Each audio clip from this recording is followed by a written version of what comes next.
To the president's tweet, which we mentioned earlier. It ties together the school shooting and the Russia investigation. Even by Trumpian standards, this one was provocative. Yeah, ABC's Kenneth Moten is in West Palm Beach near Mar-a-Lago covering the tweet, the reaction, and the latest in the investigation. Kenneth, good morning to you.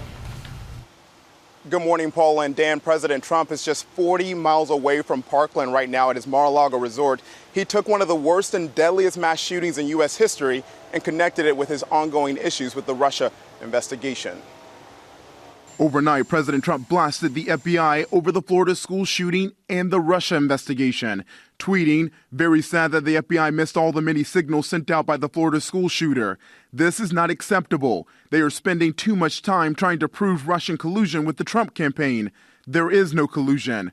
The president also attacked media coverage of the special counsel's indictment of 13 Russians for alleged interference in the 2016 election. The president, who now appears to believe in the investigation, is focused more on when the Russians allegedly started meddling. Trump tweeting, "Funny how the fake news media doesn't want to say that the Russian group was formed in 2014, long before my run for president. Maybe they knew I was going to run, even though I didn't know." The indicted Russians, accused of spreading fake news on fake social media accounts and infiltrating the American political process.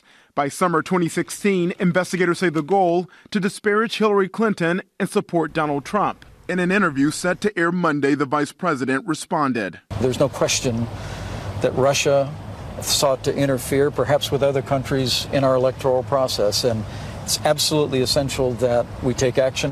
Top Trump administration officials now calling out Russia. With the FBI indictment, the evidence is now really incontrovertible. Trump appeared to criticize that comment from his own national security advisor. Tweeting overnight, General McMaster forgot to say that the results of the 2016 election were not impacted or changed by the Russians. The special counsel's indictment doesn't mention an allegation of collusion between the Russians and the Trump campaign, but the latest charges are just one piece of a broader Mueller investigation. The special counsel is also looking into that 2016 Trump Tower meeting with campaign officials and a Russian lawyer. And there's a possible obstruction of justice investigation. Dan and Paula? Yeah, the investigation is to be continued. All right, Kenneth, thank you for your reporting from Florida. And political analyst Matthew Dowd joins us from Texas this morning. Matt, good morning to you.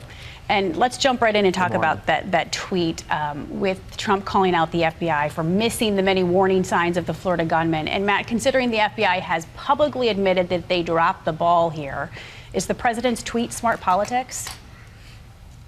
I think it's not smart politics. One, it's not smart politics. Two, it undermines the premier law enforcement agency when we absolutely need them. These are 35,000 employees. But three, I think more importantly, at a time we need moral leadership and some sense of empathy in the country, the president can't seem to get out of making excuses for things that happen in his own world and his own political campaign. I think the president would be smart to channel the moral voices of the 15 and 16-year-olds that have spoken out in Florida on this, because those people are going to be voters in 2020. So he'd be much better off having some moral voice, which he seems incapable of doing in this moment, than figuring out a way to blame somebody else for something going on in his world.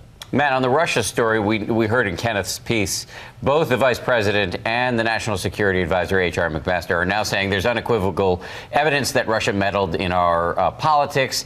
Do you think this is going to force Trump to say the same and perhaps more importantly, to take some sort of action here? Well, there's totally inconsistent messages, again, coming out of this White House, which seems the only consistent thing is inconsistency in this.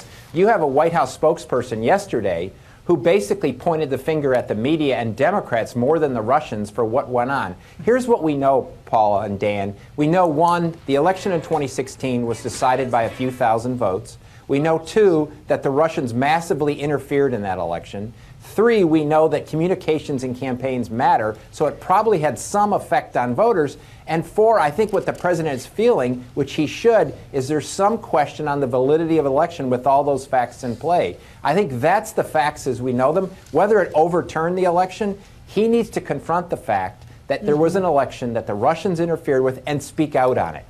And we're now heading into a situation where everybody in the national security world is saying they're doing it again. They're still doing it. And we have midterms coming up in 2018. Yep, we certainly do. All right, Matt, thanks for your analysis from Texas this morning. Appreciate it. Hi, everyone. George Stephanopoulos here. Thanks for checking out the ABC News YouTube channel. If you'd like to get more videos, show highlights, and watch live event coverage, click on the right over here to subscribe to our channel. And don't forget to download the ABC News app for breaking news alerts. Thanks for watching.